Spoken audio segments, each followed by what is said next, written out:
From being one of the baddest men or women on the planet to not being able to compete, the life of a combat sports athlete can change so quickly. But that's the reality of fighting. All your dreams could be shattered with one brutal injury, which was the case for Kenny Florian.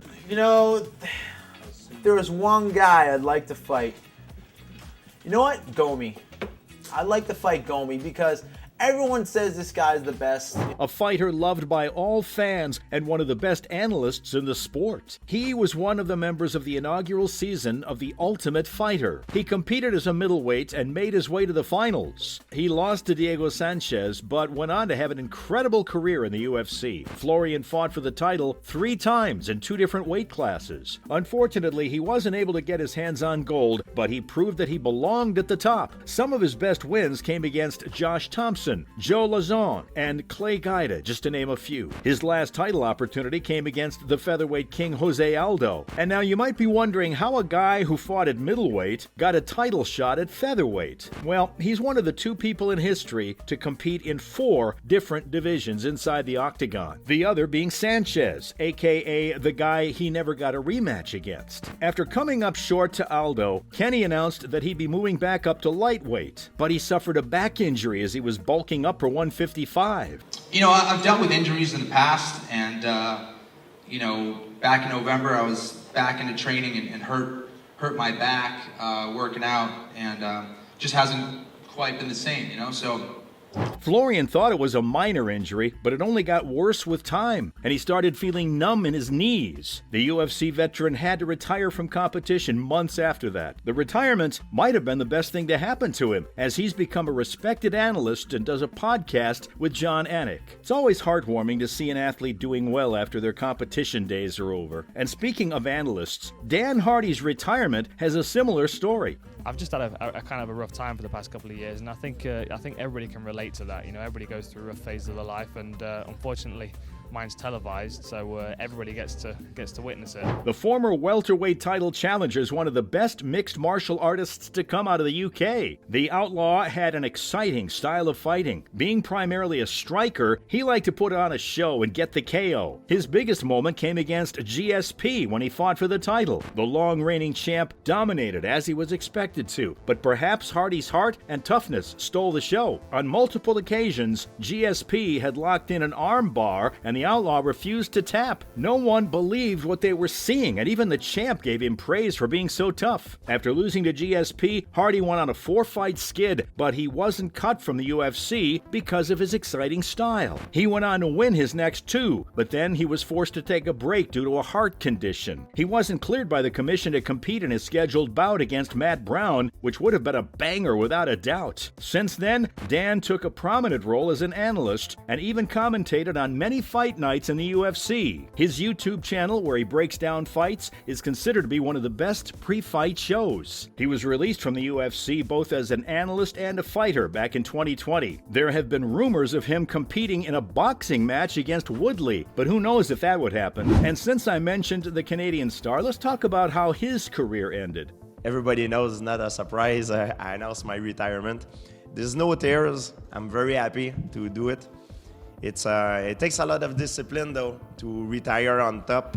Because GSP didn't go out on his own terms as most people think he did. I mean, there's no doubt that St. Pierre had one of the best careers in UFC history. The Hall of Famer went out as an undisputed champ, so it doesn't get much better than that. But when he called it a day back in 2016, he had a few fights left on his contract, but he couldn't compete as he had developed ulcerative colitis that prevented him from defending the middleweight title. Prior to his return against Michael Bisping, GSP had been out of the game for 4 years. His last bout was against Johnny Hendricks, which many people thought he'd lost. George vacated his welterweight belt due to personal issues and said he needed a break from fighting. He was also waiting for a drug testing policy to be implemented by the organization so there'd be some accountability for PED use. When he returned, he was considered to be the greatest welterweight of all time, and he went on to become the champ in a heavier weight class. But prior to that fight, he had agreed with the UFC that if he were to win, he would defend his belt against against Robert Whittaker, which he wasn't able to do. George ended up vacating his title yet again and left the sport as one of the best to ever do it. Despite retiring, GSP stays in incredible shape. He's also become a big movie star, making multiple appearances in the MCU. And while we're talking about former champs, I can't help mentioning Forrest Griffin. You don't actually fight, it's actually time to retire, unfortunately.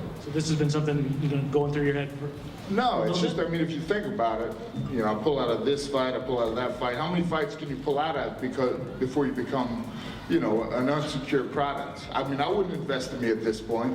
The guy without whom the UFC probably wouldn't exist today. The first ever Ultimate Fighter winner and a UFC Hall of Famer has always been a fan favorite. His most memorable bout was his TUF final bout against Stephen Bonner. The two went to war and it saved the UFC from going bankrupt. Griffin went on to have an incredible career in the UFC, even winning the light heavyweight title. He's also been on the wrong end of Anderson Silva's highlight reel, but I'm going to pretend that never happened. Griffin has wins over Rampage, Shogun, Ortiz, and Sonnen, just to name a few. But he was a fan favorite for his entertaining style and being a nice guy. He retired after winning the rubber match against Tito. The former champ suffered a torn ACL and MCL, and his hand was damaged too. Since his retirement, he's become the head of the UFC Performance Institute and helps to build up fighters on the roster. He was also inducted into the Hall of Fame, and if that wasn't enough, every year the UFC hands out a Forrest Griffin Award to a fighter who helps others in their community. That's about as much honor as you can receive when you're a cage fighter. And now, let's check out what I think is the most disappointing ending to a fighter's career. It's Cain Velasquez and his series of injuries. Cain came into the UFC as an undefeated fighter, and he had a style that had never been seen before. A little smaller than most heavyweights, Cain had the speed and endurance that had never been seen before. Velasquez went on to dethrone Brock Lesnar for the heavyweight title and was on his way to cementing himself as the greatest heavyweight of all time. He lost his title to Junior Dos Santos, but he beat him twice. He was looking unbeatable until he lost his title to Fabricio Werdum. This was the first time anyone had seen Cain get exhausted in a fight, and it started the C-level Cain memes. He went on to beat Travis Brown, but he lost to the rising star Francis Ngannou, who we all know became the heavyweight champ himself. Many people thought Cain buckled his knee against Ngannou. His injuries only got worse with time, and he didn't compete in MMA after that fight. Since then,